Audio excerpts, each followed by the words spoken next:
আমাদের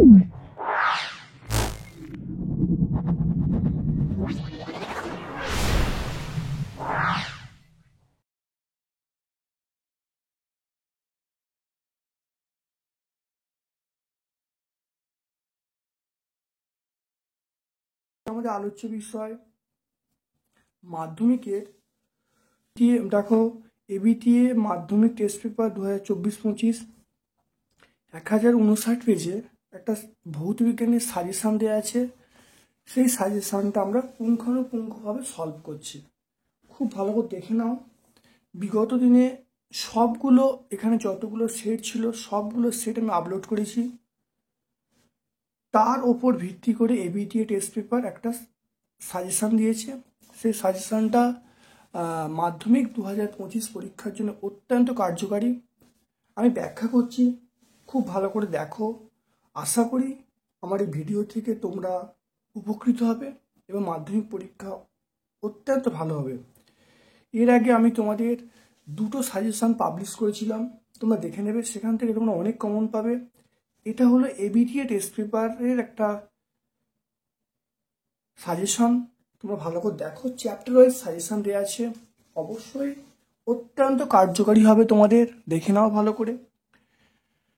পরিবেশের প্রথম বলে দিই যে সবগুলো উত্তর লিখে দেখানো সম্ভব হচ্ছে না, আমি বেশ কিছু উত্তর মুখে বলে দেবো। তোমরা অবশ্যই পেজ নাম্বার দেখে মিলিয়ে নেবে, দেখে নেবে, পেজ নাম্বার অবশ্যই বলে দেবো। ভালো করে দেখো, ভালো করে শোনো। চলে এসো। মেরুজ্যোতি এবং ভ্যান অ্যালেন যে স্তরে দেখা যায় তাদের নাম বলতে বলছে। দেখে নাও, মেরুজ্যোতি আমরা দেখব সেটা হলো থার্মোস্ফিয়ার। থার্মোস্ফিয়ারে আমরা মেরুজ্যোতি দেখব, আর ম্যাগনেটোস্ফিয়ারে ভ্যান অ্যালেন এই বিকিরণ বলয় লক্ষ্য করা যায়। তারপর দেখে নাও বায়ুমণ্ডলে উষ্ণতম এবং শীতলতম স্তরের নাম। দেখো, বায়ুমণ্ডলে উষ্ণতম স্তরের নাম আমরা বলি এক্সোস্ফিয়ার, শীতলতম স্তরের নাম বলো মেসোস্ফিয়ার। তারপর চলে এসো 3 নম্বর প্রশ্নে বায়োফুয়েলের উদাহরণ দিতে বলছি। বায়োফুয়েল বলতে আমরা বলবো বায়ো ইথানল, বায়োডিজেল, এগুলো বলবো। তারপরে প্রশ্ন চলে এসো, দেখো ওজোন স্তর ধ্বংসকারী গ্যাস, ওজোন স্তর ধ্বংসকারী গ্যাস আমরা বলবো সিএফসি। সিএফসি বলবো, এনও বলবো, সিএফসি বলতে পারি, এনও বলতে পারি। তারপর দেখে নাও অতিবেগুনি রশ্মির হাত থেকে রক্ষা করার জন্য বায়ুমণ্ডলের স্তরের নাম, সেটা আমরা বলবো ওজোনোস্ফিয়ার, নামটা হলো ওজোনোস্ফিয়ার। তারপর দেখে নাও পরের প্রশ্ন, অধিক তাপন মূল্যযুক্ত জ্বালানি, এটা তাপন মূল্য হবে, তাপন মূল্যযুক্ত জ্বালানি, সেটা হলো তরল হাইড্রোজেন বলবো। তারপর দেখে নাও উত্তপ্ত ভূপৃষ্ঠ যে রশ্মি বিকিরণ করে তার নামটা বলতে বলেছে, সেটা হলো অবলোহিত রশ্মি, অবলোহিত রশ্মি।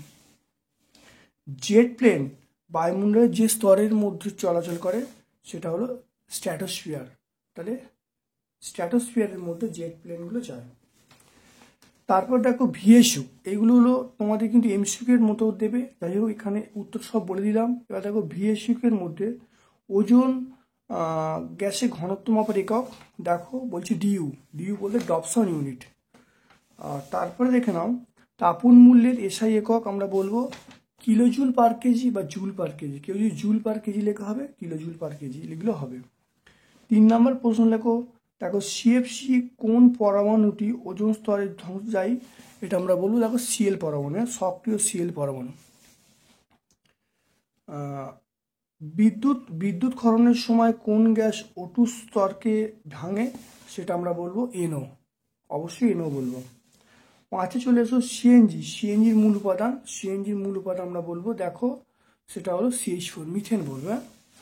তারপরে দেখে নাও গোবর গ্যাসের মূল উপাদান, এটাও মিথেন বলবো, CH4 বলবো।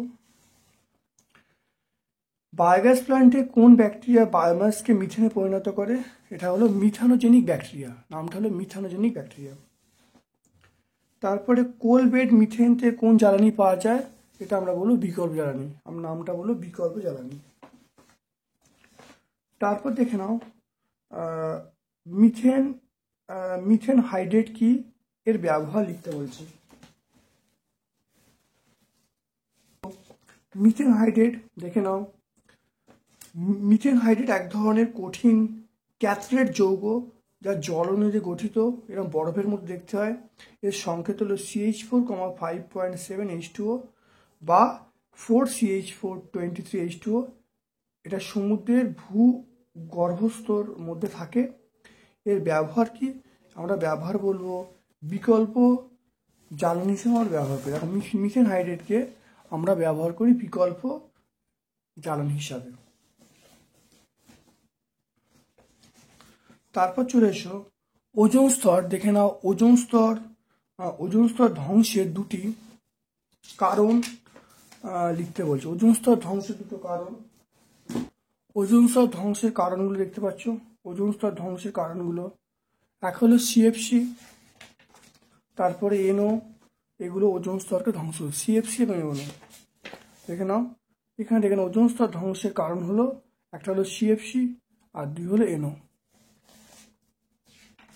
কিভাবে ধ্বংস করে এই 5 নম্বর পয়েন্টটা তোমরা লিখলে উত্তর পেয়ে যাবে। তারপর চলে এসো স্থিতিশীল উন্নয়নের মূল লক্ষ্য। স্থিতিশীল উন্নয়নের মূল লক্ষ্য চলে এসো দেখো।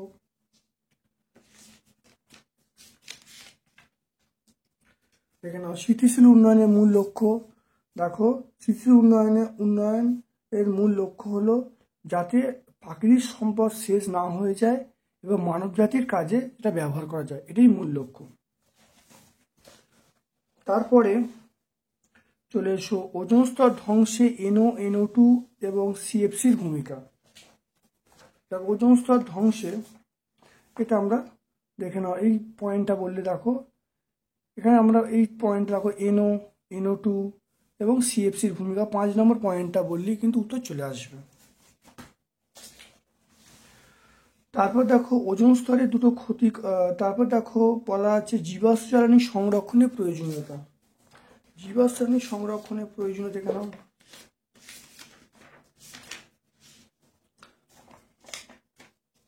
এক নম্বর পয়েন্ট হলো জীবাশ্মের ভান্ডার ক্রমশ ফুরিয়ে আসছে, ভবিষ্যতে নিশ্চিত শেষ হয়ে যাবে। আর 2 নম্বর পয়েন্ট হলো এটা হলো মানে তৈরি করতে বহু বছর সময় লেগেছে। আর 3 নম্বর পয়েন্ট হলো CO2 পরিমাণ বেড়ে যাবে, তাই অবশ্যই কমালে CO2 পরিমাণ কমে যাবে। 3টে পয়েন্ট রাখা আছে। তারপর যে ওজোন স্তর ধ্বংসের দুটো ক্ষতিকারক প্রভাব। ওজোন স্তর ধ্বংসের ক্ষতিকারক প্রভাব তুমি ভালো করে দেখে নাও। 1 নম্বর দেখে নাও ওজোন স্তর ধ্বংসের ক্ষতিকারক প্রভাব দেখো মানুষের প্রভাব, উদ্ভিদের প্রভাব, বায়ুমণ্ডলের প্রভাব, জলবায়ুর প্রভাব।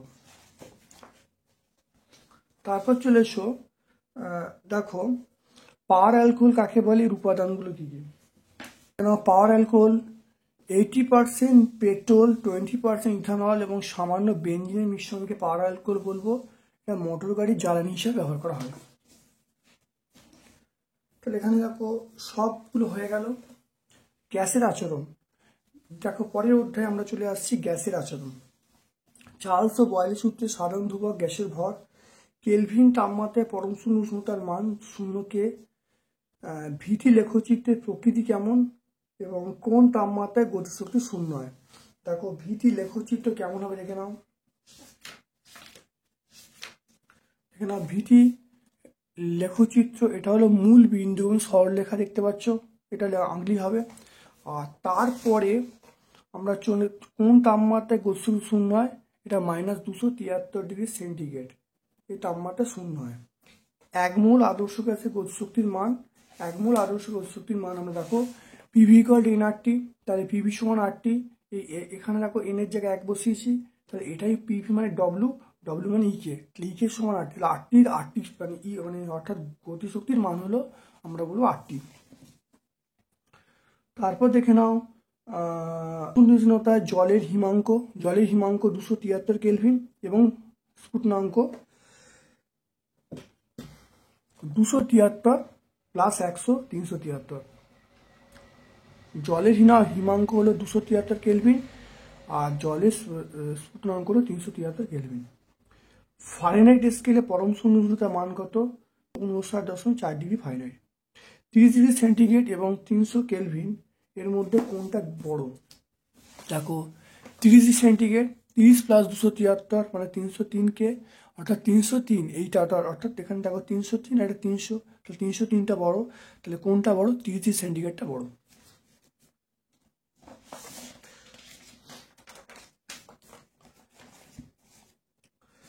তারপরে দেখে নাও সর্বজনীন গ্যাস ধ্রুবকের মান কত। সর্বজনীন গ্যাস ধ্রুবকের মান দেখে নাও। সর্বজনীন গ্যাস ধ্রুবকের মান আমরা যদি এসআই বলি, এসআই দেখে নাও, সেই মানটা হবে দেখে নাও 8.31 into 8.31 joule mole inverse kelvin inverse. তারপর দেখো পিভি সমান 8টি, পিভি একক কি হবে? জুল হবে। এসআই পদ্ধতিতে অবশ্যই এসআই পদ্ধতি উল্লেখ করব, খুব ভালো করে শুনবে, শুনে খাতায় লিখবে। পিভি সমান এম বাই এম 8টি, এখানে এম এর একক আমরা কি বলবো? গ্রাম পার মোল। কি বলবো? গ্রাম পার মোল বলবো। তারপরে দেখে নাও, খুব ভালো করে মন দিয়ে দেখে নাও, এটা হলো গ্যাসের আদর্শ গ্যাসের সমীকরণের, এটা হলো বিভিন্ন, এই সমীকরণের সাহায্যে বিভিন্ন সমস্যাগুলো পড়বে। সেটা হলো P1 V1 by T1, P2 V2 বাই T2। এখানে বিভিন্ন অঙ্ক আছে, আমি বিগত দিনে এই সূত্রের সাহায্যে অনেক অঙ্ক করিয়েছি, তাহলে তোমরা অঙ্কগুলো দেখে নেবে। তারপর দেখো পিভি সমান এনআরটি, এই সমীকরণের সাথে অঙ্ক পড়বে। তাহলে বলছে গ্যাসের গতি সংক্রান্ত দুটো সূত্র আছে, একটা হলো P1 V1 বাই T1 সমান P2 V2 বাই T2, PV equal to NRT. এই দুটো সূত্র দিয়ে অনেক অঙ্ক আছে, অঙ্কগুলো অবশ্যই করতে বলছে। তারপর দেখো বয়েল সূত্র বিবৃত করতে বলছে। বয়েল সূত্র তোমরা পেয়ে যাবে, দেখে নাও, বয়েল সূত্র তোমরা পেয়ে যাবে, দেখে নাও ভালো করে। উষ্ণতা দেখো, উষ্ণতা স্থির থাকলে নির্দিষ্ট ভারে কোনো গ্যাসের আয়তন চাপের সঙ্গে ব্যস্ত অনুপাতে পরিবর্তিত হয়। খুব ভালো দেখে নাও, এটা পেজ নাম্বার 11-এ পাবো। তারপর দেখো পুকুরের তলদেশ থেকে বায়ু বুদবুদ ওপরে উঠলে বড় হয় কেন? দেখে নাও, খুব ভালো করে দেখে নাও, পুকুরের তলদেশ থেকে বায়ু বুদবুদ ওপরে উঠলে বড় হয় কারণ নিচে চাপ, জলের নিচে চাপ কম ছিল, যখন ওপরে সেটা উঠে গেল তখন তার চাপটা, তাহলে মনে রাখবে জলের নিচে, মনে রাখবে যে জলের তলদেশে চাপ বেশি ছিল, চাপ বেশি থাকার জন্য সেখানে বুদবুদটা ছোট ছিল, যত উপরে উঠছে তার চাপটা কম, তাহলে চাপটা কম, আয়তন বাড়ছে, তাহলে বুদবুদটা আকারে বড় হচ্ছে। খুব ভালো এটা পড়ে নেবে। তারপরে প্রশ্ন চলে এসো, দেখে নাও বেলুন, দেখে নাও বেলুনে ফুঁ দিলে আয়তন ও চাপ উভয় বাড়ে, এক্ষেত্রে বয়েল সূত্র লঙ্ঘিত হচ্ছে কি? দেখো বেলুনে যদি ফুঁ দেওয়া হয় তাহলে ভরটা বৃদ্ধি পাচ্ছে, তাহলে ভর বৃদ্ধি পাওয়া মানে আমরা বয়েল সূত্র থেকে পাই যে গ্যাসের ভর এবং তাপমাত্রা ধ্রুবক থাকবে, যেহেতু ভর বৃদ্ধি পাচ্ছে তো এখানে বয়েল সূত্র প্রয়োগ হওয়ার কোনো প্রশ্নই ওঠে না। তারপর চলে এসে দেখো চার্লসের সূত্র বিবৃত করতে বলছে। এই সূত্রে কিভাবে পরম শূন্য উষ্ণতা ধারণা করা যায়। চার্লসের সূত্র দেখো, এটা চার্লস সূত্র পেয়ে যাব।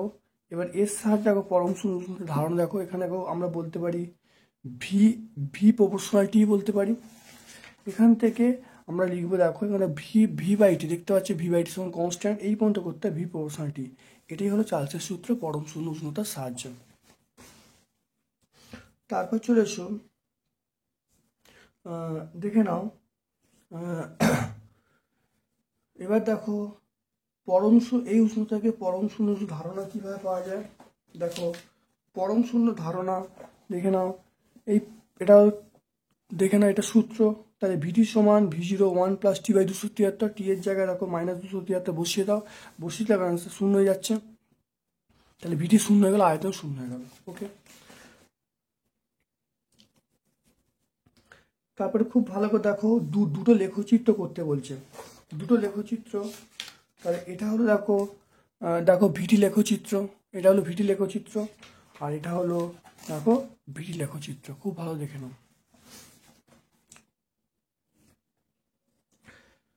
তারপর দেখো চার্লস ও বয়েলের সূত্রটি, চার্লস ও বয়েলের সমন্বয় সূত্র প্রতিষ্ঠা করতে বলছে।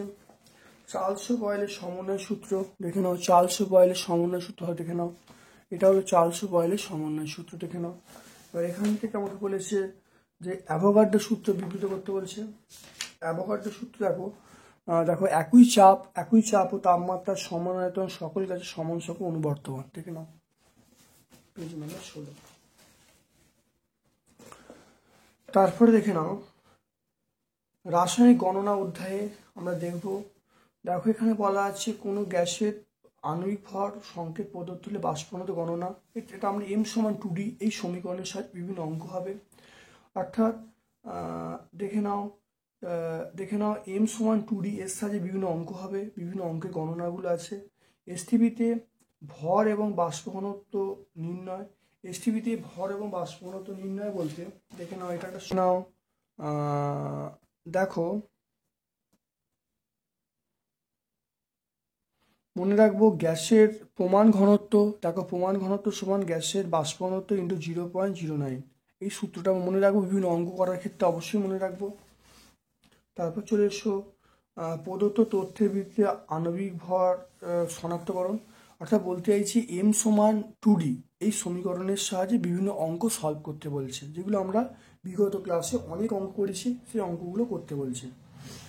তারপর দেখে নাও কতগুলো অঙ্ক দেওয়া আছে। অঙ্ক দেখে নাও, 1 নম্বর অঙ্ক দেওয়া আছে যে 8.8 গ্রাম ফেরাস সালফাইডের সঙ্গে অতিরিক্ত লঘু H2SO4 দ্রবণ বিক্রিয়া করলে কত লিটার H2 উৎপন্ন হবে। দেখে নাও FeS, দেখো অঙ্কটা করেছি। দেখে নাও FeS প্লাস H2SO4 সমান H2S প্লাস FeSO4। FeS মানে 88 গ্রাম, H2S মানে 1 মোল মানে 22.4 লিটার।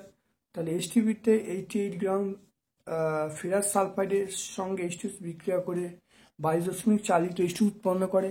একে কত, 8.8 কত করলে আসছে এটা 2.24 লিটারের অ্যান্সার হয়ে গেল। তাহলে অ্যান্সার পেয়ে গেলাম 2.24 লিটার। দেখে নাও ভালো করে। এরপরে আমরা যেটা চলে আসবো সেটা হলো 1 লিটার। দেখে নাও এসটিপিতে 1 লিটার গ্যাসের ভর 3.17 গ্রাম, গ্যাসটার আণবিক ওজন, বাষ্প ঘনত্ব, প্রমাণ ঘনত্ব নির্ণয় করতে বলছে। খুব ভালো দেখে নাও ভালো করে। দেখো এসটিপিতে 1 লিটার গ্যাসের ভর 3.17 গ্রাম আর 22.4 লিটার বার করলাম, 71.008। এটা মানেই আমরা বলবো গ্যাসের আণবিক ভর প্রায় 71 গ্রাম পার মোল। বাষ্প ঘনত্ব মানে m/2 বলে 71/2, তাহলে 35.5। তাহলে বাষ্প ঘনত্ব পেয়ে গেলাম 35.5, আর প্রমাণ ঘনত্ব বার করার নিয়ম হলো 0.089 ইন্টু বাষ্প ঘনত্ব করলে 3.1595 হয়ে গেল। তারপরে চলে এসো, এই অঙ্ক আগে আমরা অবশ্যই করেছি, তবু সম্ভাব্য কয়েকটা অঙ্ক দেওয়া আছে। দেখে নাও, 2-এরটা হলো 3-এরটা। এসটিপিতে 89.6 লিটার অ্যামোনিয়া গ্যাস প্রস্তুত করতে কত গ্রাম অ্যামোনিয়াম ক্লোরাইড কলিচের সঙ্গে বিক্রিয়া করাতে হবে। খুব ভালো করে বুঝে নাও। দেখো 2NH4Cl প্লাস COH হোল 2, এটা 2NH3 plus CaCl2 plus H2O। এটা দেখো করলে কত হবে, 107 গ্রাম হবে। এটা দেখো করলে কত হবে, 34 গ্রাম। এটা হলো দেখো এসটিপিতে 2 × 22.2 × 22.4 লিটার অ্যামোনিয়া উৎপন্ন করতে NH4 প্রয়োজন 107 গ্রাম, একে কত, আর 89.6 গ্রামে কত করলে দেখো উত্তর পেয়ে যাচ্ছি। দেখো 214 গ্রাম। তাহলে অ্যান্সার আমরা পেয়ে গেলাম 214 গ্রাম। দেখে নাও।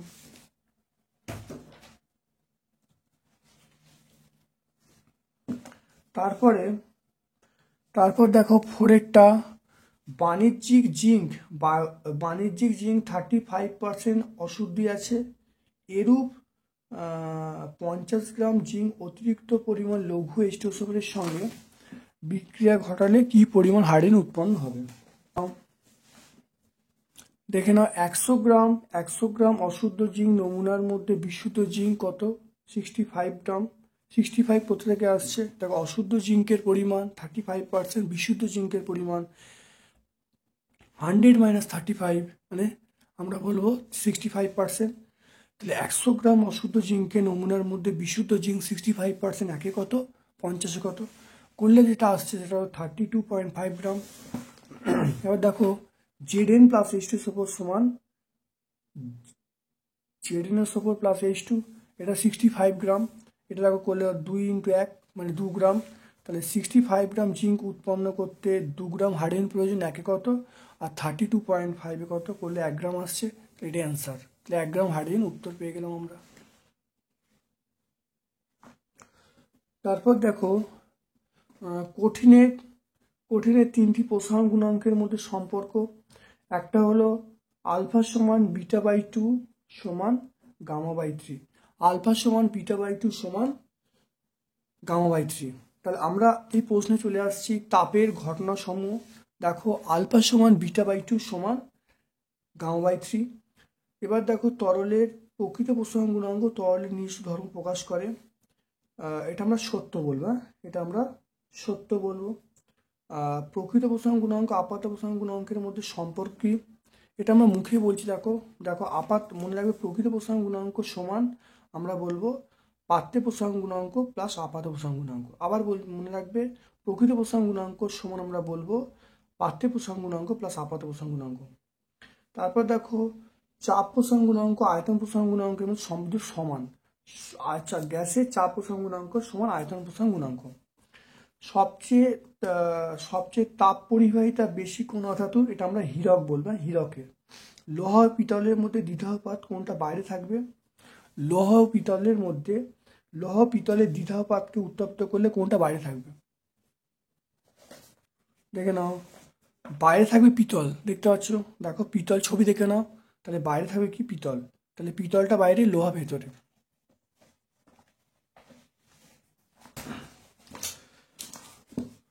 তারপর দেখে নাও আদর্শ পরিবাহীর ক্ষেত্রে তাপ পরিবাহিতার মান কত? আদর্শ পরিবাহী তাপ পরিবাহিতার মান আমরা বলবো অসীম। আদর্শ পরিবাহীর ক্ষেত্রে তাপ পরিবাহিতার মান আমরা অসীম বলবো। এরপর চলে এসো কঠিন পদার্থের দৈর্ঘ্য প্রসারণ গুণাঙ্ক আয়তন প্রসারণ গুণাঙ্কের সংজ্ঞা দিতে বলছে। দেখে নাও কঠিন পদার্থের দৈর্ঘ্য প্রসারণ গুণাঙ্ক পেয়ে যাচ্ছ। কোনো কঠিন পদার্থের প্রতি একক উষ্ণতা বৃদ্ধিতে একক দৈর্ঘ্যে যে দৈর্ঘ্য প্রসারণ হয় তাকে বলে কঠিন পদার্থের দৈর্ঘ্য প্রসারণ গুণাঙ্ক।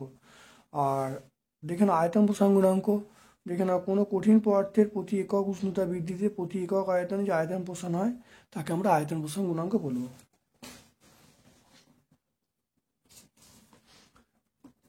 তারপর দেখো প্রমাণ করো যে দৈর্ঘ্য প্রসারণ গুণাঙ্ক দৈর্ঘ্য প্রসারণ গুণাঙ্কের একক দৈর্ঘ্য এককের উপর নির্ভর করে না, কেবলমাত্র উষ্ণতা এককের উপর নির্ভর করে। দেখে নাও আমরা এই সমীকরণটা এইখান থেকে শুরু করব, এইখান পর্যন্ত বলবো। এইখান পর্যন্ত প্রথম লিখবো, লিখলে তারপরে বলবো দেখো এখানে যে দেখো দৈর্ঘ্যের একক আর এখানে দৈর্ঘ্যের একক, এটা ক্যান্সেল হয়ে যাচ্ছে। তাহলে শুধুমাত্র দেখো এটা দেখো দৈর্ঘ্যের একক, এটাও দৈর্ঘ্যের একক, তাহলে এগুলো ক্যান্সেল হয়ে যাচ্ছে। তাহলে আলফার মানটা শুধুমাত্র তাপমাত্রার এককের উপর নির্ভরশীল। বুঝে গেল? তাহলে এই সমীকরণটা এখানে ধরা যাক থেকে শুরু করব, এখানে আমরা লিখবো। লেখার পরে লিখবো যে এখানে দৈর্ঘ্যের একক, ওপরে দৈর্ঘ্য আছে, নিচেও দৈর্ঘ্যের একক আছে। তাহলে এটা ক্যান্সেল হয়ে গেল। তাহলে আলফার এককটা বা দৈর্ঘ্য প্রসারণ গুণাঙ্কের এককটা শুধুমাত্র তাপমাত্রার উপর নির্ভরশীল। এটা আমরা পেজ নম্বর 29-এ পাবো। তারপর দেখো আপাত প্রসারণ গুণাঙ্ক প্রকৃত প্রসারণ গুণাঙ্কের সংজ্ঞা দিতে বলছেন।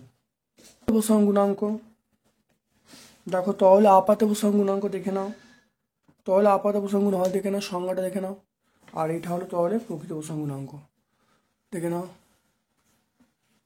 আর এইটা হলো ওদের মধ্যে সম্পর্ক, গামা আর সমান গামা এ প্লাস গামা জি। গামা আর মানে এটা হলো রিয়েল, আর মানে রিয়েল, এ মানে অ্যাপারেন্ট, জি মানে গ্লাস। তাহলে প্রকৃত প্রসারণ গুণাঙ্ক সমান আপাত প্রসারণ গুণাঙ্ক প্লাস পাত্রের প্রসারণ গুণাঙ্ক। তারপরে চলে এসো সম্পর্ক চাপ গুণাঙ্ক আয়তন গুণাঙ্ক কাকে বলে? দুই ধরনের গুণাঙ্ক থাকে কেন? দেখে নাও আয়তন গুণাঙ্কের সংজ্ঞা পেয়ে যাবে। দেখো আয়তন গুণাঙ্ক দেখে নাও 44 এটা। তাহলে আয়তন গুণাঙ্ক দেখে নাও,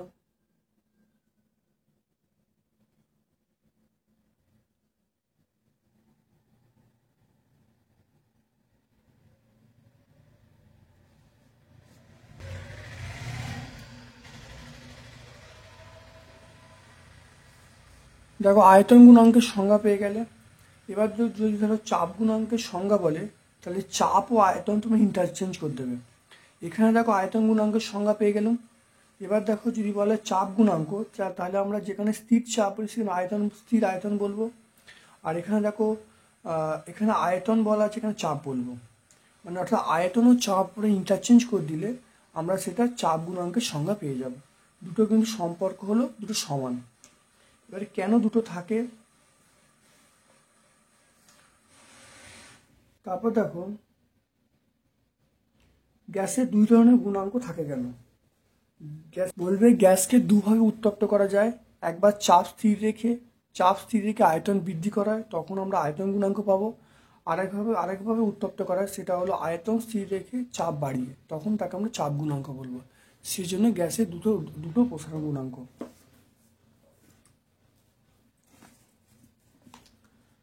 তারপর চলে এসো চার্লসের সূত্র থেকে আয়তন গুণাঙ্কের মান নির্ণয় করতে বলছে। আর এর সূত্র থেকে বলবো, আমাকে বলেছে চার্লসের সূত্র থেকে কি বলা আছে দেখে নাও।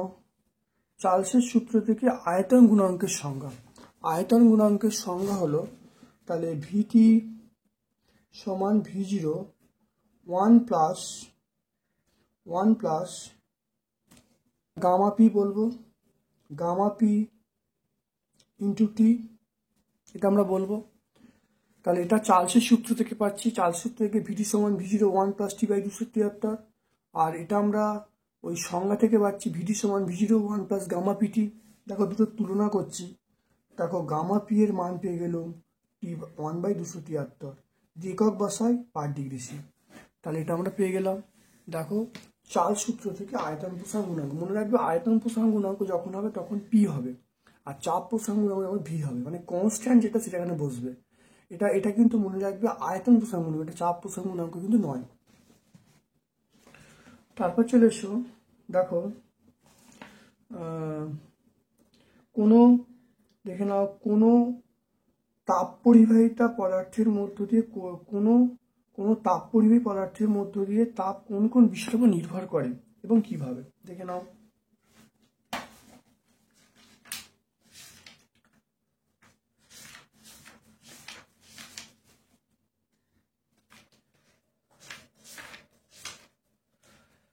এক নম্বর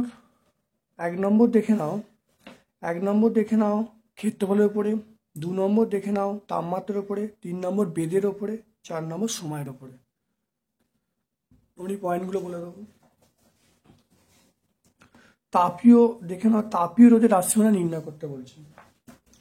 দেখেন আমরা এইখান থেকে শুরু করে একদম এই পর্যন্ত লিখবো, অর্থাৎ RT সমান D বাই K, এটা হলো তাপীয় রোধের রাশিমালা।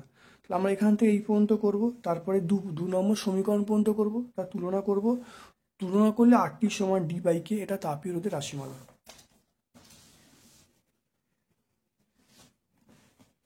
এটা আমরা পেজ নাম্বার 33-তে পেয়ে যাব। তারপর দেখো আলো অধ্যায় চলে এসো আলো অধ্যায়।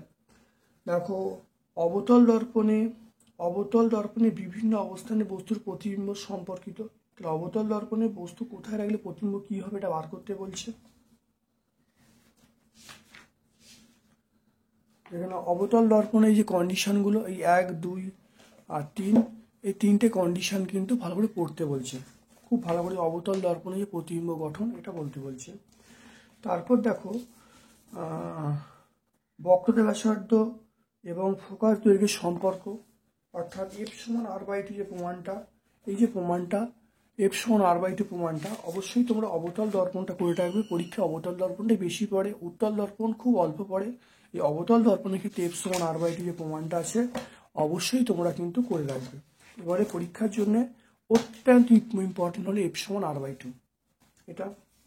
তারপর দেখে নাও দর্পণের ব্যবহারিক প্রয়োগ। দেখো দর্পণ কোথায় কোথায় ব্যবহার করে। উত্তল দর্পণ ব্যবহার করা হয় কোথায়? উত্তল দর্পণটাকে ব্যবহার করা যায় মোটর গাড়ি, বাইক, লরি, ভিউ ফাইন্ডার, এগুলো ব্যবহার করা হয়। আর অবতল দর্পণ আমরা ব্যবহার করি সার্চ লাইট, গাড়ির হেডলাইটে, এগুলো আমরা ব্যবহার করি। দেখে নাও ভালো করে। তারপরে আমরা চলে আসবো, দেখো দেখে নাও পরম প্রতিসরাঙ্ক, আপেক্ষিক প্রতিসরাঙ্ক কাকে বলে। পরম প্রতিসরাঙ্ক দেখে নাও।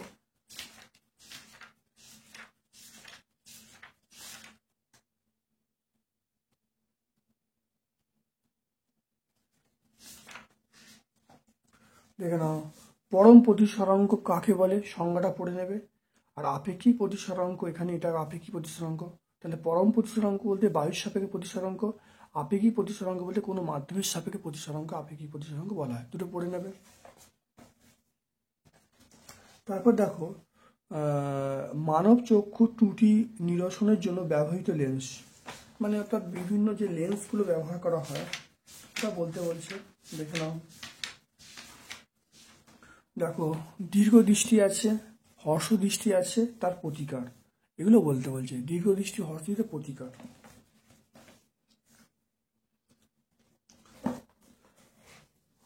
নীল এবং লাল হলো পরিপূরক বর্ণ। দেখে নাও, নীল এবং লাল, নীল এবং হলুদ পরিপূরক, তাহলে তাহলে হলুদের পরিপূরক বর্ণ আমরা নীল বলবো। তাহলে নীলের পরিপূরক হলুদ, তাহলে তাহলে হলুদের পরিপূরক বর্ণ নীল বলবো।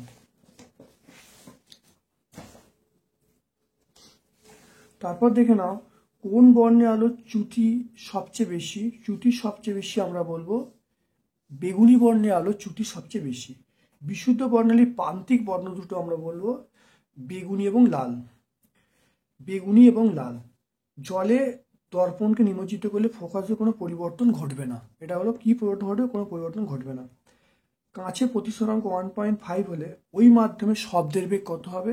মনে রাখবে, শব্দের বেগ হলো ওই মাধ্যমে আলোর বেগ কত হবে সেটা আমরা বলবো 3 × 10⁸ বাই 1.5। এটা করলে 2 × 10⁸ মিটার/সেকেন্ড। তাহলে কত করবো? 2 × 10⁸ মিটার/সেকেন্ড। এখানে দর্পণে F=R/2 প্রমাণ, এই মাত্র তোমার দেখিয়ে দিলাম। প্রিজমের ক্ষেত্রে ডেল্টা সমান I1 + I2 - A, খুব ইম্পর্টেন্ট, দেখে নাও।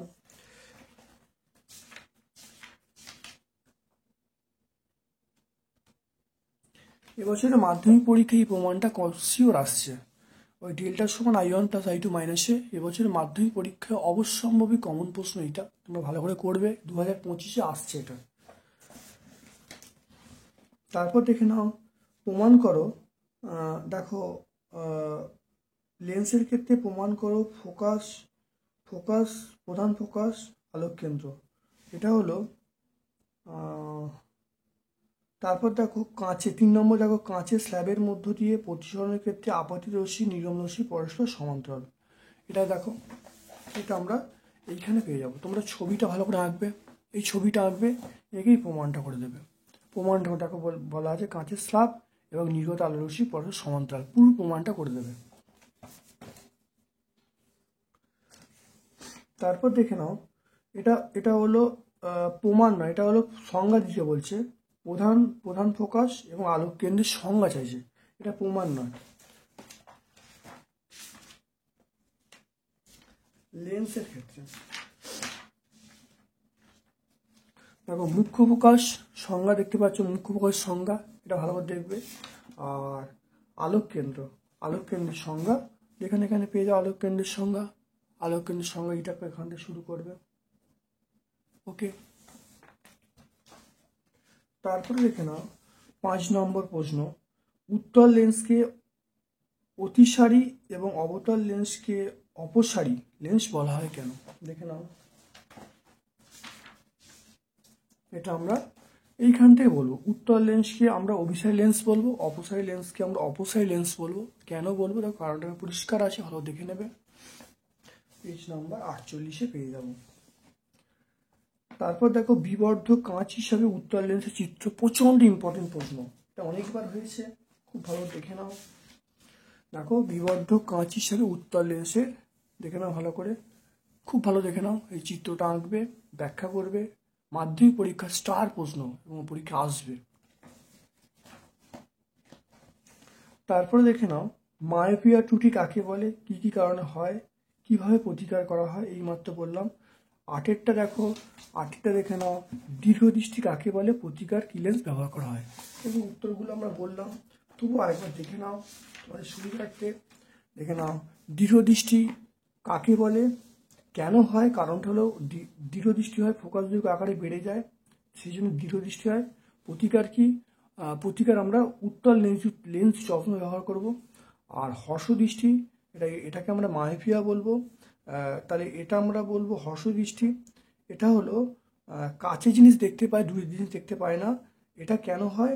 এটা হলো ফোকাস দৈর্ঘ্যটা কমে যায়। ফোকাস দৈর্ঘ্য কমে যায়, আমরা অবতল লেন্স ব্যবহার করব।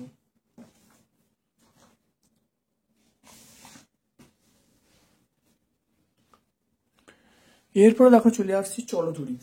দেখে নাও চলতড়িৎ অধ্যায়ে দেখো চলে আসছি।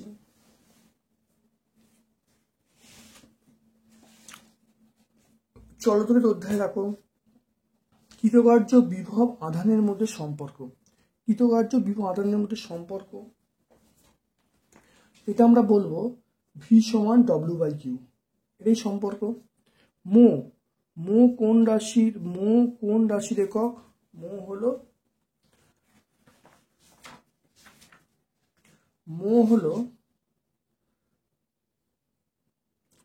তড়িৎ পরিবাহিতা। তাহলে মো হলো কোন রাশির? আমরা বলবো তড়িৎ পরিবাহিতার একক। উষ্ণতা বৃদ্ধিতে রোধ কমে, এটা আমরা বলবো সেটা অর্ধপরিবাহী, সিলিকন, জার্মেনিয়াম, এগুলো নামগুলো বলবো। ফিউজ তার এর প্রকৃতি এবং কিভাবে যোগ করা হয়। ফিউজ তার হলো গলনাঙ্ক কম হবে, রোধাঙ্ক বেশি হবে এবং মেন লাইনের সঙ্গে বা লাইট তারের সঙ্গে শ্রেণী সমবায় থাকবে। আর তড়িৎ চলে বলে এর সাথে আমরা কি বলবো? ভোল্ট বলবো। নাইক্রোম তারের উপাদান।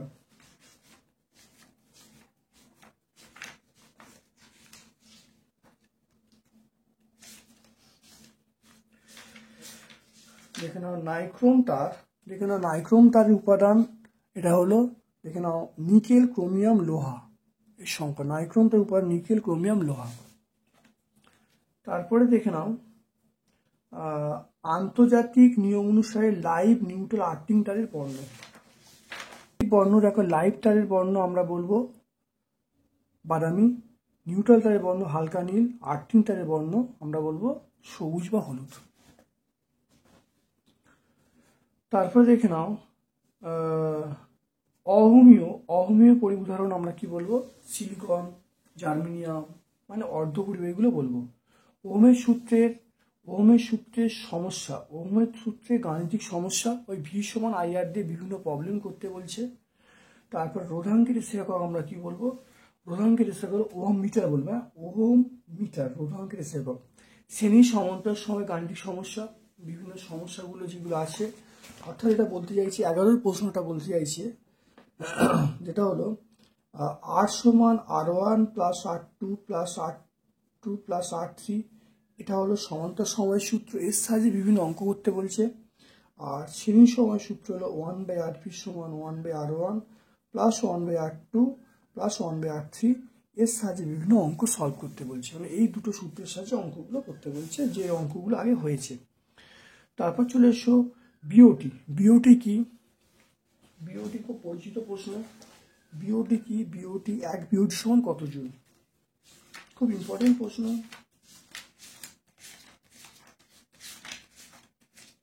এখানে বিওটি মানে 1 কিলোওয়াট ক্ষমতা সম্পন্ন তড়িৎ যন্ত্র 1 ঘন্টা চলে যে তড়িৎ শক্তি ব্যয় করে তাকে 1 কিলোওয়াট আওয়ার বা 1 বিওটি বলে। আর মনে রাখবে 1 বিওটি সমান 3.6 × 10⁶ জুল। তারপর দেখো এলইডির পুরো অর্থ কি? এলইডি মানে লাইট এমিটিং ডায়োড। এলইডির পুরো অর্থ কি? Light emitting diode. একটু স্পেলিংটা দেখে নাও।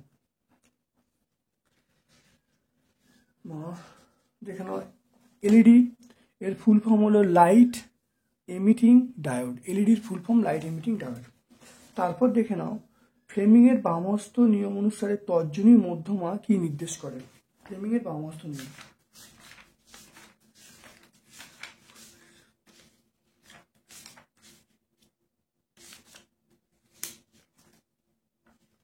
ফ্লেমিংয়ের বামহস্ত নিয়ম অনুসারে তর্জনী চৌম্বক ক্ষেত্রের মধ্যমা তড়িৎ প্রবাহ নির্দেশ করে। দেখে নাও, হয়ে গেল এটা। তারপর দেখো তড়িৎচালক বল, তড়িৎ বিভবের সাদৃশ্য, বৈসাদৃশ্য।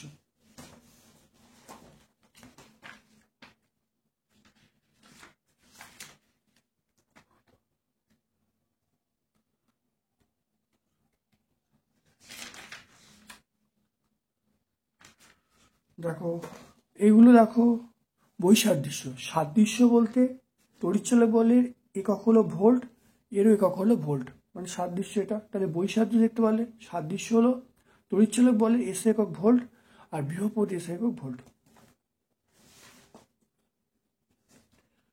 ওহমের সূত্র বিবৃত করতে বলি ব্যাখ্যা করতে বলছে, দেখে নাও।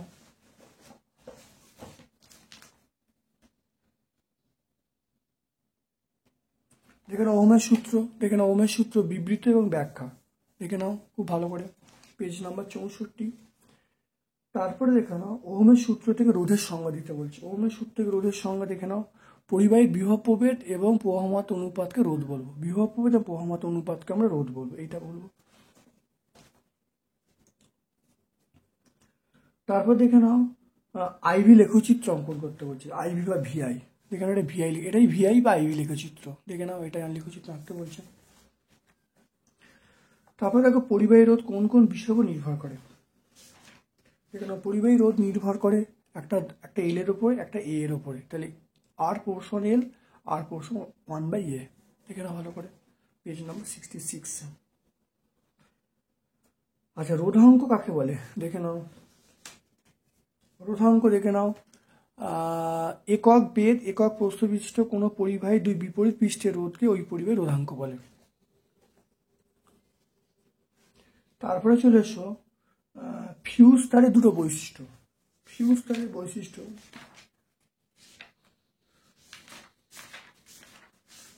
ফিউজ তারের বৈশিষ্ট্য দেখে নাও। ফিউজ তার গলনাঙ্ক কম হবে, রোধাঙ্ক বেশি হবে, আর শ্রেণী সমবায় থাকবে মেন লাইনের সঙ্গে বা লাইভ তারের সঙ্গে শ্রেণী সমবায় থাকবে। তারপরে তড়িৎ প্রবাহে তাপীয় ফল সংক্রান্ত জুলের সূত্র বিবৃত ব্যাখ্যা। দেখো জুলের তিনটে সূত্র দেখতে পাচ্ছ, তিনটে সূত্র এটা আছে, এগুলো ব্যাখ্যা এই পর্যন্ত আমরা বলবো। তাহলে এই তিনটে সূত্র বলবো, এই পর্যন্ত বললেই কিন্তু জুলের সূত্র এবং ব্যাখ্যা হয়ে যাবে। তারপর দেখে নাও বিওটির বিভিন্ন গাণিতিক সমস্যা এটা করতে বলছে। বিওটি দিয়ে বিভিন্ন যে অঙ্কগুলো করানো হয়েছে সেই অঙ্কগুলো করতে বলছে। সিএফএল এবং এলইডির মধ্যে তুলনা।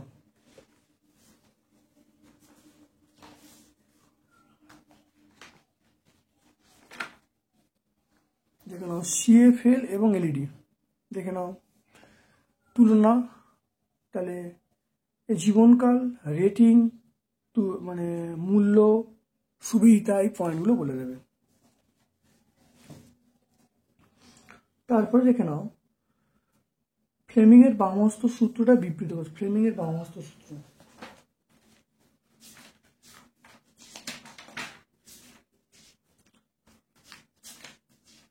ফ্লেমিং এর বামহস্ত সূত্র, বাম হাতের বৃদ্ধাঙ্গুষ্ঠ তর্জনী মধ্যমাকে পরস্পর সমকোণে রেখে প্রসারিত করলে তর্জনী চুম্বক ক্ষেত্রে অভিমুখ, মধ্যমা তড়িৎ অভিমুখ নির্দেশ করলে বৃদ্ধাঙ্গুষ্ঠ পরিবাহীর গতির অভিমুখ নির্দেশ করবে। ঠিক আছে নাও।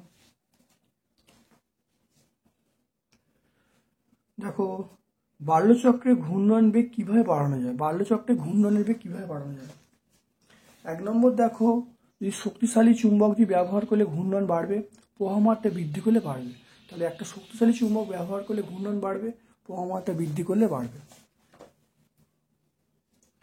তারপরে আমরা ইম্পর্টেন্ট প্রশ্ন চলে আসছি, সেটা হলো দেখো আবেশ সংক্রান্ত ফ্যারাডের সূত্র। এখানে ফ্যারাডের দুটো সূত্র আছে। কোনো বদ্ধ কুণ্ডলীর সঙ্গে জড়িত চুম্বক প্রবাহের পরিবর্তন হলে ইএমএফ আবিষ্ট হবে এবং কুণ্ডলী তড়িৎ পাওয়া যাবে। দ্বিতীয় সূত্র হলো আবিষ্ট ইএমএফ কুণ্ডলীর সঙ্গে জড়িত চুম্বক প্রবাহের হারের সঙ্গে সমানুপাতিক। দেখতে পারলে 81 পেয়ে যাব। লেঞ্জের সূত্র দেখে নাও। লেঞ্জের সূত্র দেখো আবিষ্ট, দেখে নাও আবিষ্ট তড়িৎ প্রবাহের অভিমুখ, আবিষ্ট তড়িৎ প্রবাহের অভিমুখ এমন হবে যাতে যে কারণে তড়িৎ প্রবাহ সৃষ্টি হয়েছে প্রবাহ সর্বদা সেই কারণকে বাধা দেবে। দেখে নাও পেজ নাম্বার 82। এই সূত্রে কি জানে কোন শক্তি এটা, এই সূত্র কি শক্তির সংরক্ষণ মেনে চলে? হ্যাঁ, এটা এই সূত্র কি শক্তির সংরক্ষণ সূত্র মেনে চলে? হ্যাঁ, অবশ্যই মেনে চলে। তারপরে দেখো এসি ডায়নামোর কার্যনীতি। দেখে নাও এসি ডায়নামোর যে কার্যনীতি, দেখে নাও এটা আমরা এখানটা বলে দেবো কিভাবে ঘুরছে। এই ছবিটা কিন্তু আঁকতে হবে, ছবিটাকে আমরা এখান থেকে এই পর্যন্ত বললেই হয়ে যাবে। এসি ডায়নামোর কার্যনীতি। তারপর দেখে নাও থ্রি পিন প্লাগের 8 পিনটি মোটা এবং লম্বা হয় কেন?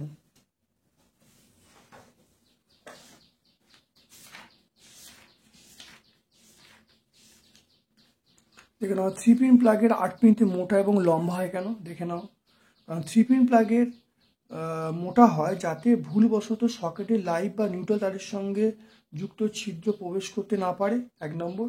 আর পিনটি মোটা হওয়ায় একটু বড় রাখা যাতে সকেটে প্লাগ প্রবেশ করালে নিউট্রাল বা লাইভ তারের আগেই 8 তারটি সকেটের সঙ্গে যুক্ত হতে পারে, যাতে ব্যবহারকারীর শক খাওয়ার সম্ভাবনা কম থাকে। দেখে নাও।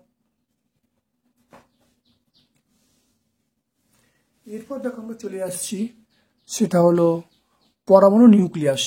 দেখো না, পরমাণু নিউক্লিয়াস চলে এসো। সেখানে এমসিকিউ, ভিএসিকিউ দেখো বিভিন্ন যে পার্থক্যগুলো, প্রত্যেকটা পার্থক্য তোমরা প্রকৃতিতে দেখে নেবে, আধানটা দেখে নেবে, ভেদন ক্ষমতা, আলফা সবচেয়ে কম, বিটা তার থেকে বেশি, গামা সবচেয়ে বেশি। এটা আলোচ্য প্রশ্ন, আমার অ্যান্সারটা কিন্তু এইটা। পরীক্ষায় কিন্তু আয়নন ক্ষমতা বলতে পারে, আয়নন ক্ষমতা আলফা সবচেয়ে বেশি, তারপরে বিটা, তারপরে গামা। তারপর দেখো তেজস্ক্রিয় একটি নিষ্ক্রিয় মৌল। তেজস্ক্রিয় নিষ্ক্রিয় মৌল আমরা বলবো তেজস্ক্রিয় নিষ্ক্রিয় মৌল, সেটা আমরা রেডন বলবো। তেজস্ক্রিয় নিষ্ক্রিয় মৌল আমরা বলবো রেডন বলবো, আরএন।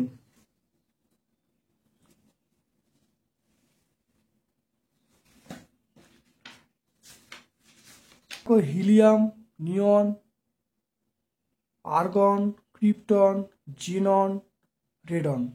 তাহলে নিষ্ক্রিয় মৌল, তেজস্ক্রিয় নিষ্ক্রিয় মৌল, এটা আমরা বলবো জিনন বলবো বা রেডন বলবো।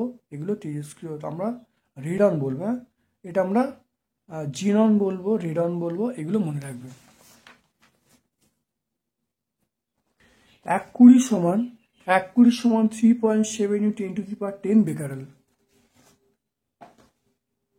তারপরে চলে এসো নিউক্লিয় চুল্লিতে। দেখে নাও, নিউক্লিয় চুল্লিতে মন্দক হিসাবে আমরা কি ব্যবহার করি?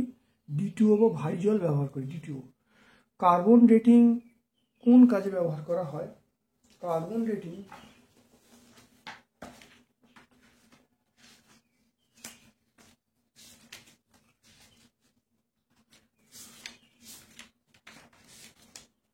দেখে নাও, কার্বন ডেটিং পৃথিবীর বয়স নির্ণয় করার জন্য। দেখো, রেডিও কার্বন ডেটিং অর্থাৎ জীবাশ্মের বয়স বা পুরাতন বস্তুর বয়স নির্ণয় করতে আমরা রেডিও কার্বন ডেটিং বা কার্বন ডেটিং ব্যবহার করি।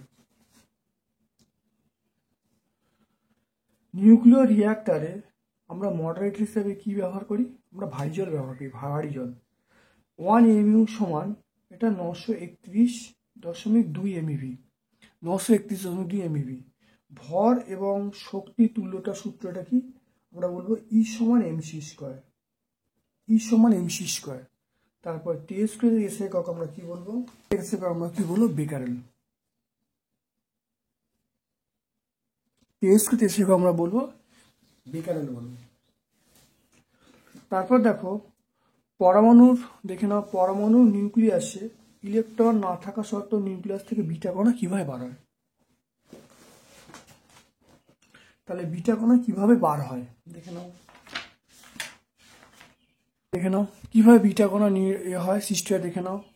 এটা ব্যাখ্যা করে দেবো, 11 প্রশ্নের উত্তরটা পেয়ে যাবে। তারপরে দেখে নাও, ভর ত্রুটি কাকে বলে? বন্ধন শক্তির উৎস কি? ভর ত্রুটি দেখতে পাচ্ছ, ভর ত্রুটি কাকে বলে? দেখে নাও, কোনো থেকে শুরু করে এটা বলবো। আর বন্ধন শক্তির উৎস কি? দেখো, ভর ত্রুটি হলো বন্ধন শক্তির উৎস, ভর ত্রুটি। তারপর দেখো, নিউক্লিয় বিভাজন কাকে বলে? আর ইউরেনিয়াম 235-কে ধীর গতিসম্পন্ন নিউট্রনের আঘাত করলে কি কি উৎপন্ন হবে লিখতে বলছে। নিউক্লিয় বিভাজন দেখে নাও, নিউক্লিয় বিভাজন কাকে বলে? খুব ভালো করে দেখে নাও, নিউক্লিয় বিভাজন কাকে বলে। আর এটা বিক্রিয়াটা লিখে দেবে, বিক্রিয়াটা। তা নিউক্লিয় বিভাজন কাকে বলে এটা পেয়ে যাব। আর এই বিক্রিয়াটাও লিখে দেবো। তারপর দেখো নিউক্লিয়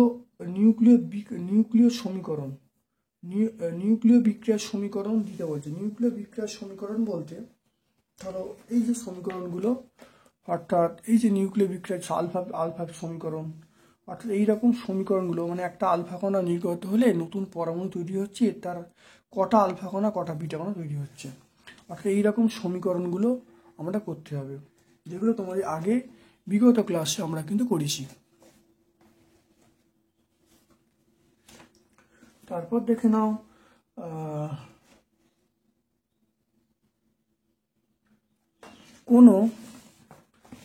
কোনো তেজস্ক্রিয় মৌল থেকে আলফা কণা নির্গত নতুন মৌল সৃষ্টি হয়, গামা কণা যখন নির্গমন হয় নতুন মৌল সৃষ্টি হয় না কেন? এই উত্তরটা দেখে নাও, উত্তরটা পেয়ে যাবে। আলফা কণা যখন নিঃসরণ হয় তখন দেখো ভর সংখ্যা 4 কমে, প্রোটন সংখ্যা 2 কমে, সেই জন্য নতুন মৌল সৃষ্টি হয়। গামা কণা যখন নিঃসরণ হয় তখন সেই মৌলটা আলফা কণা নিঃসরণ হওয়ার ফলে মৌলটা এক্সাইটেড স্টেটে থাকে বা উত্তেজিত অবস্থা থাকে। গামা কণা নিঃসরণের মাধ্যমে মৌলটা প্রাথমিক অবস্থায় ফিরে আসে বা ভূমিস্তরে ফিরে আসে। দেখে নাও, এখানে লেখা আছে।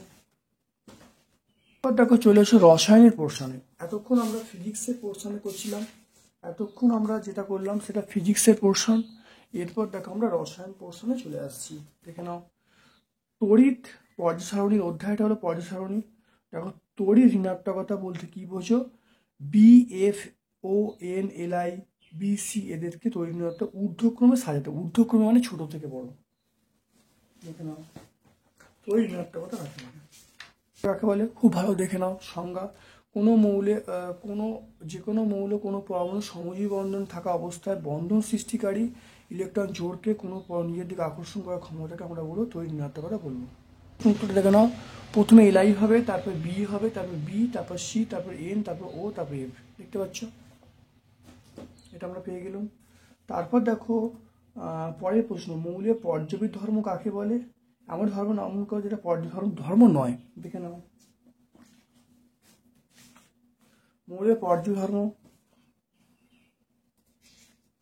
দেখো পর্যায় সারণীতে, দেখে নাও পর্যায় সারণীতে কোনো মৌল, পর্যায় সারণীতে কোনো পর্যায় বরাবর বাম থেকে ডান দিকে গেলে বা শ্রেণী বরাবর ওপর থেকে নিচে নামলে মৌলগুলোর ধর্ম নিয়মিত পরিবর্তন হয়।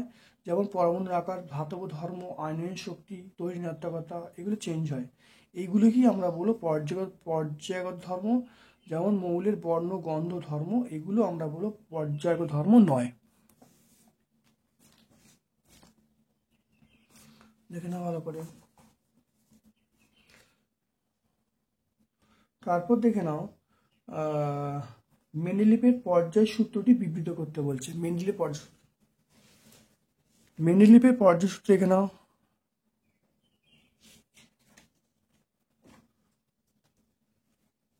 দেখো মেন্ডেলিভের পর্যায় সূত্র দেখে নাও, বিভিন্ন মৌলের ভৌত রাসায়নিক ধর্মগুলো তাদের পারমাণবিক ভরের সঙ্গে সঙ্গে পর্যায়ক্রমে পুনরাবৃত্ত হয়। তারপরে 7 এবং 12 পরমাণু সংখ্যাযুক্ত মৌলের অবস্থান মেন্ডেলিভে কোথায় শ্রেণী পর্যায়ে লিখতে বলছে। 7 এবং 12, এটা মেন্ডেলিভে 7 মানে নাইট্রোজেন, এটা 5 নম্বর শ্রেণী 2 নম্বর পর্যায়। 5 নম্বর শ্রেণী 2 নম্বর পর্যায়। 12 চলে এসো, 12 দেখো 3 নম্বর 2 নম্বর শ্রেণী 3 নম্বর পর্যায়। দেখতে পেলে?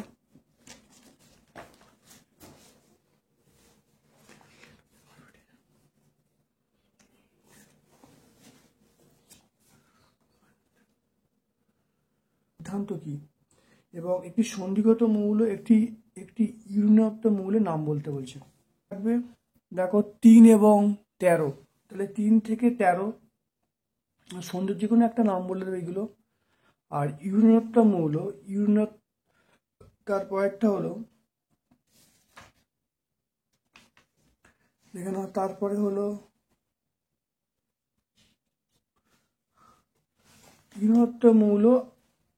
ইউরেনাত্মক মৌল, সেটা নেপচুনিয়াম, প্লুটোনিয়াম, এগুলো বলবো। দেখে নাও। তারপরে দেখে নাও হারিনকে দুষ্ট মৌল বলা হয় কেন? হাইড্রোজেনকে দুষ্ট মৌল বলা হয়। এটা পেজ দেখে নাও। ধাতুর সঙ্গে সাদৃশ্য, ধাতুর সঙ্গে বৈসাদৃশ্য, ক্ষার ধাতুর সঙ্গে সাদৃশ্য, ক্ষার ধাতুর সঙ্গে বৈসাদৃশ্য, হ্যালোজেনের সঙ্গে সাদৃশ্য, হ্যালোজেনের সঙ্গে বৈসাদৃশ্য। খুব ভালো করে নেবে, পরীক্ষার জন্য ইম্পর্টেন্ট। তারপরে দেখে নাও মেন্ডেলিভের পর্যায় সারণীর ত্রুটি লিখতে বলছে, এবং পর্যায় সারণীর কোন শ্রেণীতে উপশ্রেণী নেই। দেখে নাও ত্রুটি, দেখে নাও ত্রুটি দেখে নাও। তো এখানে দেখো 3টে পয়েন্ট তোমার বলে দেবে, 1 2 3, 3টে পয়েন্ট তোমার বলে দেবে। আর উপশ্রেণী নেই, তাহলে উপশ্রেণী নেই এমন একটা শ্রেণীর নাম কি? দেখো মেন্ডেলিভের পর্যায়ে উপশ্রেণী নেই। দেখো 1-এ উপশ্রেণী আছে, 2-এ আছে, 3-এ আছে, 4-এ আছে, 5-এ, 6-এ, 7-এ আছে, 8-এ কোনো উপশ্রেণী নেই। দেখতে পাচ্ছ 8-এ, তাহলে 8 নম্বরে কোনো উপশ্রেণী নেই। তারপরে এরপর দেখো পরের অধ্যায় চলে আসছি কেমিস্ট্রি, সেটা আয়নীয় বন্ধন, সমযোজী বন্ধন। এর দেখো NaCl তরিজী যৌগ, কিন্তু CCl4 সমযোজী যৌগ। ব্যাখ্যা করতে বলছে, খুব ইম্পর্টেন্ট প্রশ্ন। NaCl একই উত্তর হবে। দেখো NaCl জলে দ্রবীভূত হয়, কিন্তু বেঞ্জিন জলে দ্রবীভূত হয় না, এটা একই উত্তর হবে, দেখে নাও। আর এটা পুরো সেম টু সেম উত্তর হবে, আমি এই উত্তরটাকে বলছি। মনে রাখবে NaCl জলীয় দ্রবণে বিশ্লিষ্ট হয়ে Na+Cl- আয়ন উৎপন্ন করবে, Na+ আর Cl- আয়ন উৎপন্ন করবে, ফলে জলীয় দ্রবণ তড়িৎ পরিবহন করতে পারবে।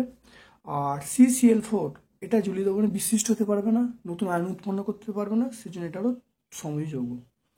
লুইসটার দেখাতে বলছি অ্যামোনিয়া MgCl2, দেখে নাও অ্যামোনিয়া MgCl2। দেখুন অ্যামোনিয়া দেখতে পাচ্ছ, দেখো অ্যামোনিয়া, দেখো অ্যামোনিয়া। আর MgCl2 দেখে নাও, MgCl2 দেখে নাও, MgCl2 দেখে নাও। তারপরে আমরা যে জায়গাটা আসবো সেটা হলো 3 নম্বরে, আয়নীয় যৌগের গলনাঙ্ক স্ফুটনাঙ্ক সমযোজী যৌগ অপেক্ষা বেশি হয় কেন? দেখো আয়নীয় যৌগের গলনাঙ্ক স্ফুটনাঙ্ক বেশি হয় কেন? কারণ আয়নীয় যৌগের মধ্যে একটা দৃঢ় আকর্ষণ বল কাজ করে, এই আকর্ষণ বলটা ভাঙতে অনেক বেশি তাপশক্তি প্রয়োজন হয়, তাই গলনাঙ্ক এবং স্ফুটনাঙ্ক বেশি হয়, দেখে নাও।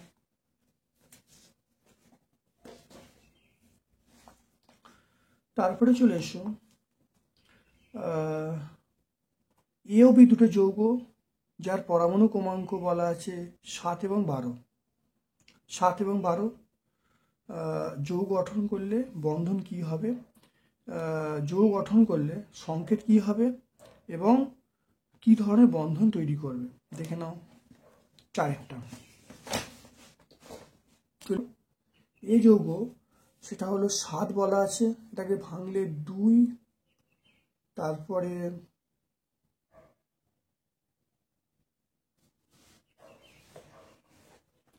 2n² সূত্র, তাই 2n² সূত্র যদি হয়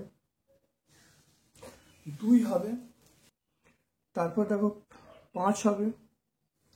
বি এর কত বলা আছে, বি হলো 12, এটা ইলেকট্রন বিন্যাস করলে 2 8 2 হবে।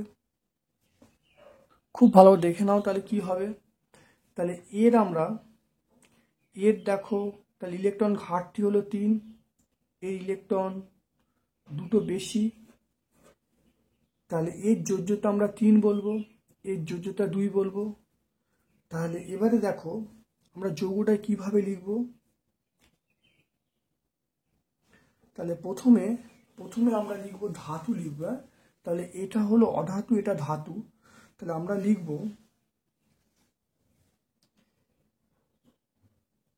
দেখে নাও যোজ্যতা ইন্টারচেঞ্জ হয়, তাহলে B3N2, তাহলে আমরা কি বলবো, B3N2 আমরা বলবো। তাহলে কি বলবো, B3N2। তাহলে এখানে দেখে নাও, তাহলে এটাকে ভাঙলে ইলেকট্রন বিন্যাস করলে 2 5, এটা 3 ঘাটতি হলো, এখানে দেখো 2, এখানে দেখো 2 2 8 2, তাই এর ইলেকট্রন দুটো এক্সট্রা আছে, তাহলে এর 3টে ঘাটটা, এর 3টে ঘাটতি, দুটো বেশি। তাহলে এখানে দেখো এইটা তাহলে হলো ধাতু, তাই ধাতুর জন্য তাই ধাতুটা আগে হবে, তারপরে অধাতুটা হবে।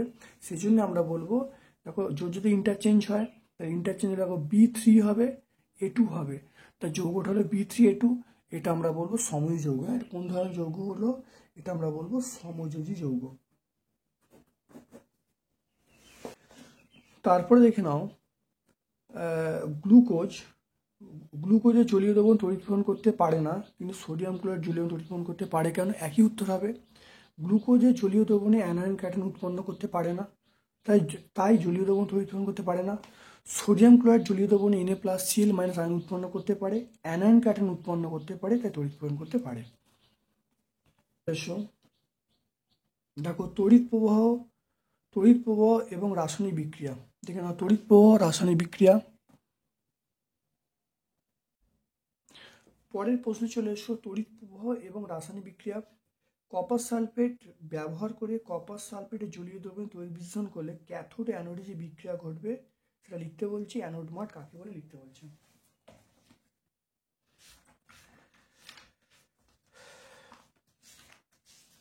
দেখে নাও কপার সালফেটের জলীয় দ্রবণে তড়িৎ বিশ্লেষণ দেখে নাও, খুব ভালো করে বিক্রিয়াটা দেখে নাও। ক্যাথোড অ্যানোড বিক্রিয়া লিখে দেবে। আর অ্যানোড মাঠ কাকে বলে দেখে নাও। অ্যানোড কপারের পরিশোধনে কপারের তড়িৎ পরিশোধনে অ্যানোডে যে অশুদ্ধি পাওয়া যায়, সেই অশুদ্ধিকে আমরা অ্যানোড মাঠ বলবো। তারপরে দেখে নাও অ্যালুমিনিয়াম ধাতু নিষ্কাশনের ক্ষেত্রে ক্যাথোড অ্যানোডের বিক্রিয়া তড়িৎ বিশ্লেষণ সংযুক্তি লিখতে বলছে। দেখে নাও এটা আমরা দেখে নাও অ্যালুমিনিয়াম নিষ্কাশনটা আমরা পুরোটা পড়ে নেবো, ক্যাথোড অ্যানোডের বিক্রিয়া পড়ে নেবো, সবটা এখান থেকে পড়ে নেবো। এখানে পড়ে নিলেই সব কিছু উত্তর আমরা পেয়ে যাবো। খুব ইম্পর্টেন্ট প্রশ্ন, ভালো করে দেখে নেবে। তারপরে দেখে নাও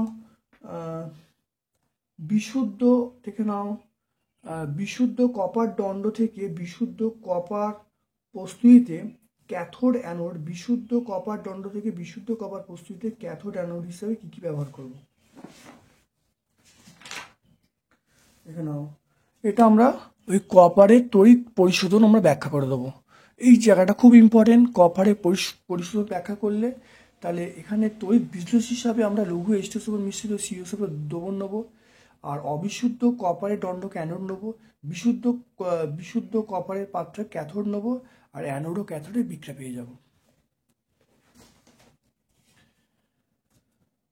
তারপরে দেখে নাও তড়িৎ বিশ্লেষণে কোন শক্তি রূপান্তরিত হয়। তড়িৎ বিশ্লেষণে আমরা বলবো তড়িৎ শক্তি রাসায়নিক শক্তিতে। এটা বলো তড়িৎ শক্তি রাসায়নিক শক্তি রূপান্তরিত হয়।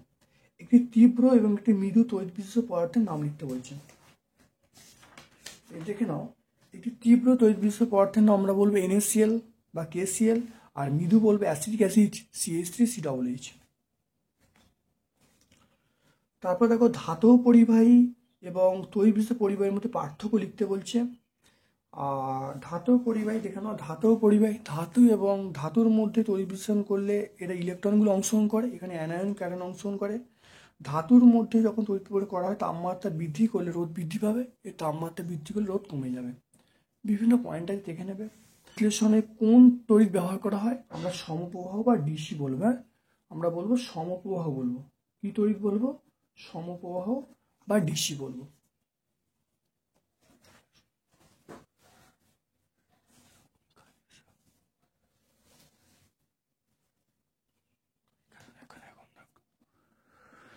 দেখে নাও তারপরে পরীক্ষাগার এবং রাসায়নিক শিল্পে অজৈব রসায়ন। 110 ডিগ্রি সেন্টিগ্রেড তাপমাত্রায় ক্যালসিয়াম কার্বাইডের উপর দিয়ে নাইট্রোজেন গ্যাস পাঠালে কি ঘটবে? বিক্রিয়া লিখতে বলছে।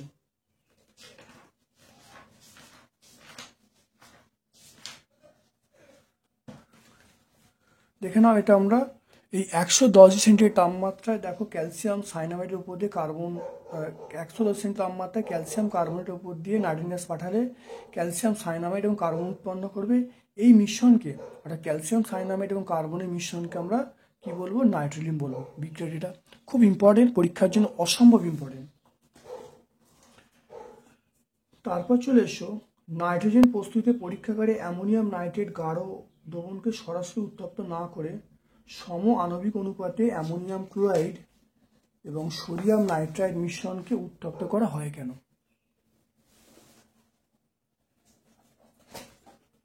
উত্তরটা আমরা এখান থেকে পরিষ্কার পেয়ে যাব। খুব ভালো দেখে নাও, সুন্দর করে এটা উত্তরটা লিখে দেবে।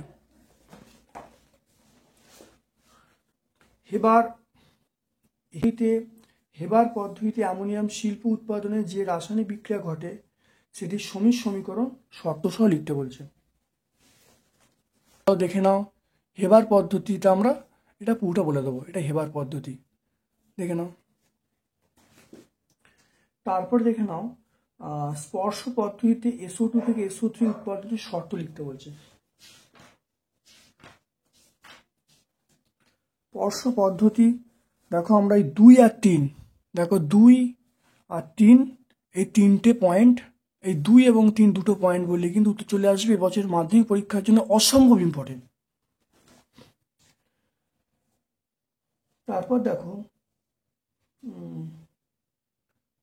তারপর দেখো SO3 কে সরাসরি জলে দ্রবীভূত না করে H2SO দ্রবীভূত করা হয় কেন? এটা দেখে নাও, আমরা এই পয়েন্টটা বলবো, 2 নম্বর পয়েন্ট আমরা বলবো। যদি SO3 কে জলে মানে আমরা কোন পয়েন্টটা বলবো, আমরা এখানে এই পয়েন্টটা বলবো, 4 নম্বর পয়েন্টটা বলবো। 4 নম্বর পয়েন্ট যদি জলে দ্রবীভূত হয় তাহলে প্রচুর তাপ উৎপন্ন হবে, তাপ উৎপন্ন হওয়ার পরে নষ্ট হবে, আর এছাড়া SO3টা ভেঙে গিয়ে SO2 এবং O2 উৎপন্ন করবে। 4 নম্বর পয়েন্টটা ভালো করে পড়ে নেবে, উত্তরটা এখানে আছে।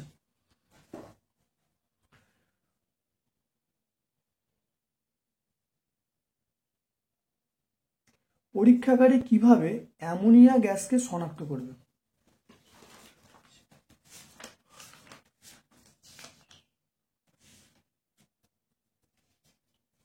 দেখো না, অ্যামোনিয়ার যে ক্ষার ধর্ম এটাই বলে দিলে হয়ে যাবে। তাহলে দেখে নাও যে অ্যামোনিয়ার সঙ্গে যদি HCl বিক্রিয়া করে তাহলে সাদা ধোঁয়ার মতো সৃষ্টি হয়। এই সাদা ধোঁয়া থেকেই বোঝা অ্যামোনিয়াকে শনাক্ত করা যায় বা অ্যামোনিয়া আছে, দেখে নাও। তারপর দেখো, এরপরে অসওয়াল্ড পদ্ধতিতে HNO3 শিল্প উৎপাদন নীতি এবং সমীকরণ লিখতে হচ্ছে। অসওয়াল্ড পদ্ধতি,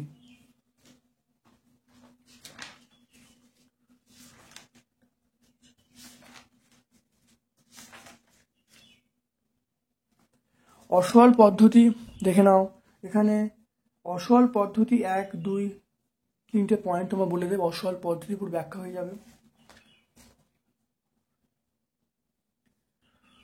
তাহলে তারপর দেখো, লাইকার অ্যামোনিয়া কি? ক্ষারীয় সোডিয়াম নাইট্রোক্সাইড দ্রবণ H2S চালনা করলে বর্ণ কিরূপ হবে?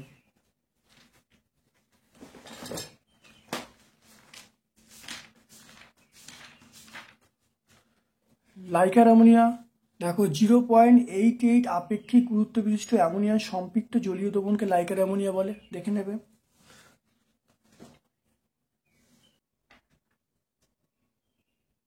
তাই দ্রবণের বর্ণ আমরা কি বলবো? বেগুনি হবে। এটা দ্রবণের বর্ণ আমরা বেগুনি বলবো।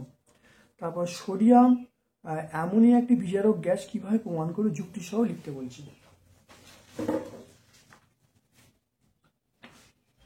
অ্যামোনিয়ার বিজারণ ধর্মও লিখে দেবো। দেখো না, অ্যামোনিয়ার বিজারণ ধর্মটা আমরা লিখে দেবো, অ্যামোনিয়ার বিজারণ ধর্মটা পুরো লিখে দেবো, লিখে দিলে উত্তরটা হয়ে যাবে অ্যামোনিয়ার বিজারণ ধর্ম।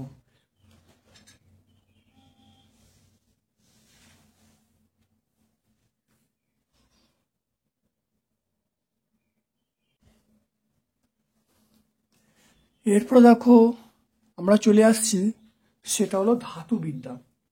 ধাতুবিদ্যায় দেখো চলে আসছি, সেটা হলো খনিজ আকরিকের পার্থক্য লিখতে বলছে। দেখে নাও খনিজ এবং আকরিকের পার্থক্য, খুব ভালো করে দেখে নাও খনিজ আকরিকের পার্থক্য। তারপর দেখো কপার সালফেটের জলীয় দ্রবণে জিঙ্কের টুকরো যোগ করলে কি হবে? উক্ত বিক্রিয়াটি জারণ বিজারণ বিক্রিয়া ব্যাখ্যা করতে বলছে।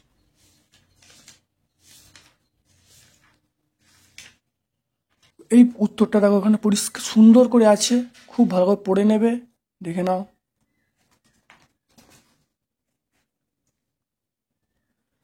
তারপরে দেখে নাও, কোন একটি ধাতু অপেক্ষা তার কোন ধাতু সংকর ব্যবহারে, মানে ধাতু অপেক্ষা ধাতু সংকর ব্যবহারের সুবিধাগুলো লিখতে বলছে।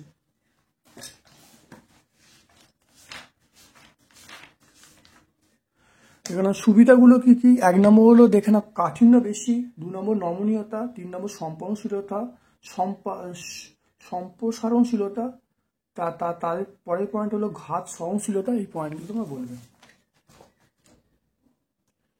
তারপর দেখে নাও থার্মিট পদ্ধতিতে বিজারক হিসাবে কোন ধাতু ব্যবহার করা হয়? এটা আমরা বলবো অ্যালুমিনিয়াম ব্যবহার। বিজারক হিসেবে আমরা ব্যবহার করবো অবশ্যই মানে অ্যালুমিনিয়াম।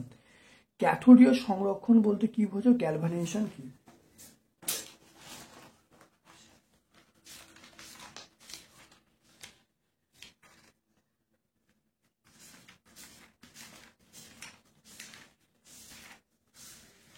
দেখে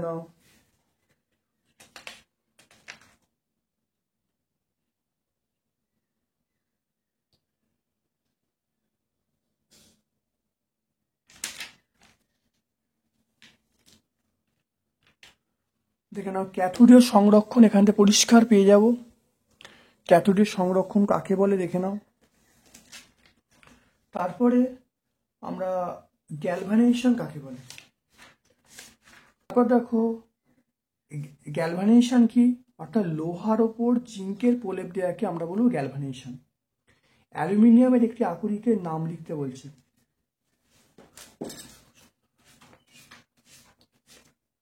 দেখুন অ্যালুমিনিয়াম আকরিকের নাম আমরা বলবো বক্সাইট বলবো, সংকেত হলো Al2O3 2H2। Al2O3 2H2। সিউয়ের ধাতু সংকরের নাম এবং ব্যবহার লিখতে বলছে। সিউয়ের ধাতু সংকরের নাম আমরা ধরো ইনভার বলবো, ইনভারটাকে Fe(Ni) সামান্য। তাহলে সিউয়ের দেখো ধাতু সংকরের নাম আমরা কি বলবো? জার্মান সিলভার বলবো। সিউয়ের ধাতু সংকরের নাম আমরা বলবো জার্মান সিলভার, গান মেটাল। এর ব্যবহারগুলো বলে দেবো, দেখে নাও।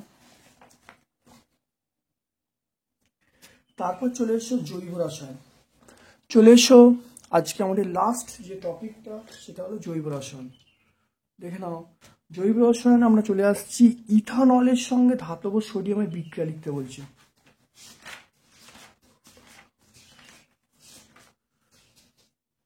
দেখে নাও ইথানলের সঙ্গে মানে ইথানলের সঙ্গে দেখো ধাতব সোডিয়ামের বিক্রিয়া দেখে নাও। ইথানল বা ইথাইল অ্যালকোহল ধাতব সোডিয়াম বিক্রিয়া দেখে নাও। তারপরে দেখে নাও ইথিলিনের পলিমারাইজেশন বিক্রিয়া লিখতে বলছে, কিভাবে পলিথিন উৎপন্ন হয়। দেখে নাও এটা আমরা এই বিক্রিয়াটা বলে দেবো, ভাষাটা বলে দেবো, এখান থেকে পুরো ভাষা এখান পর্যন্ত বলে দেবো, উত্তর হয়ে যাবে ইথিলিনের পলিমেরাইজেশন। তারপর চলে এসো পরিবর্তন করতে বলছে অ্যাসিটিলিন থেকে ইথেন। কিভাবে উৎপন্ন হয় দেখে নাও অ্যাসিটিলিন থেকে ইথেন। দেখে নাও অর্থাৎ এর মধ্যে 200 সেন্টিগ্রেড তাপমাত্রায় পিটি অনুঘটকের সাহায্যে এনআই অনুঘটকের উপস্থিতিতে অ্যাসিটিলিন থেকে প্রথম ইথিলিন, তারপর ইথিলিন থেকে ইথেন উৎপন্ন হবে। দেখে নাও সিএনজির উৎস এবং ব্যবহার লিখতে বলছি। সিএনজির উৎস দেখে নাও।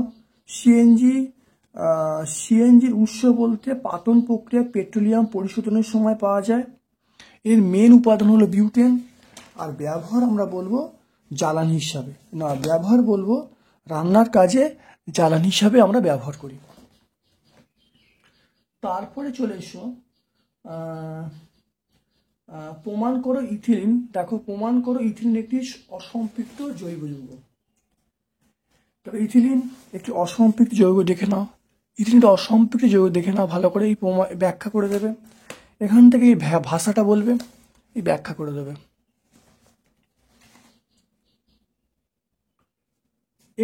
তারপর দেখে নাও একটি জৈব বিশ্লেষ্য পলিমারের উদাহরণ। একটি জৈব বিশ্লেষ্য পলিমারের নাম আমরা বলবো সেলুলোজ বলবো। হ্যাঁ, এটা জৈব বিশ্লেষ্য পলিমার, আমরা সেলুলোজ বলবো, প্রোটিন বলবো, জৈব বিশ্লেষ্য পলিমার। তারপর দেখো 2 ফোঁটা সালফিউরিক অ্যাসিডের উপস্থিতি অ্যাসিটিক অ্যাসিড এবং ইথানলের বিক্রিয়ায় কি উৎপন্ন হবে?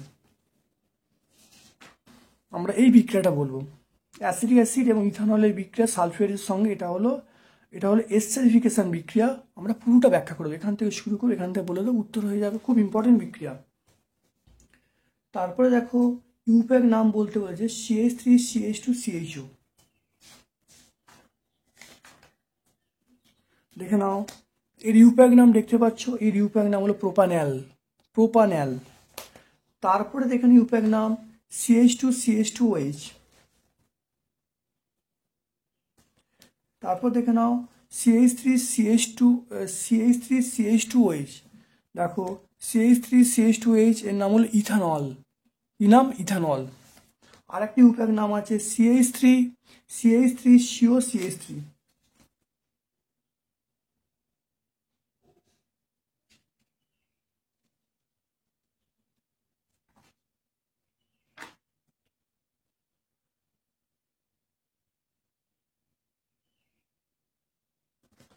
দেখে নাও CH3COCH3, এটা হলো প্রোপানন।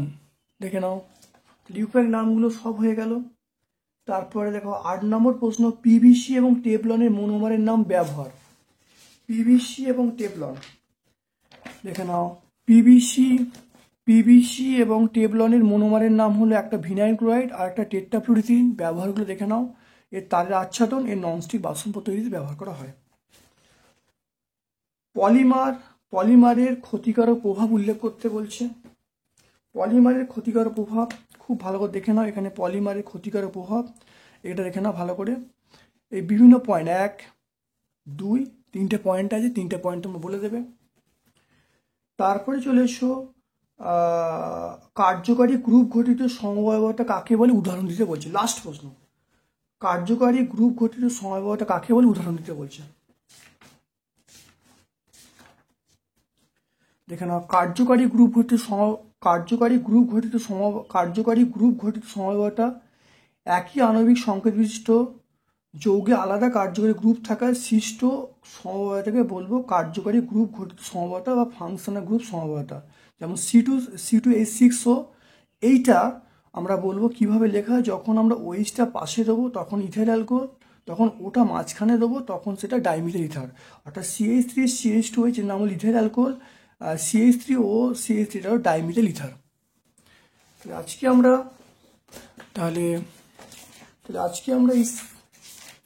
আজকে আমরা ABTA টেস্ট পেপারের যে সাজেশনটা আছে সম্পূর্ণ তুলে ধরলাম।